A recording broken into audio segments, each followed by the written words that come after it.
নমস্কার বন্ধুরা, আজ যে উদ্ভিদটির পাশে আমি দাঁড়িয়ে রয়েছি এবং ফুলটি আপনারাকে দেখানোর চেষ্টা করছি, এটি গ্রাম বাংলার অতি পরিচিত একটি ফুল।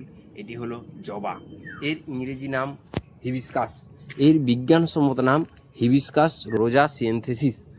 এটি একটি অত্যন্ত গুরুত্বপূর্ণ একটি উদ্ভিদ। এটি যেমন মা কালীর পুজোয় এই রক্তজবা আমরা ব্যবহার করে থাকি, তাছাড়াও এর যে ভেষজ গুণ রয়েছে বন্ধুরা, সেগুলি বলে শেষ করা যাবে না। এই জবা ফুল চুলের অত্যন্ত উপকারী। আপনারা যে সমস্ত এছাড়াও জবা পাতার রস আমরা অনেককে ব্যবহার করতে দেখি, সকালে পেট ঠান্ডা রাখে খুব।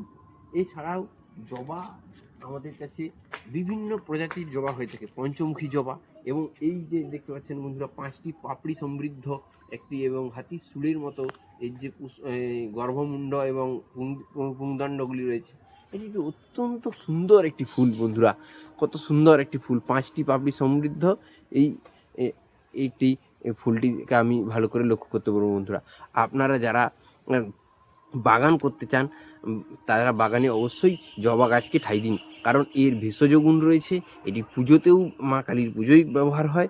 এছাড়া এর আরও বিভিন্ন ধরনের ভেষজ গুণসম্পন্ন একটি উদ্ভিদ। তাই আপনার বাগানে অবশ্যই জবাকে রাখুন।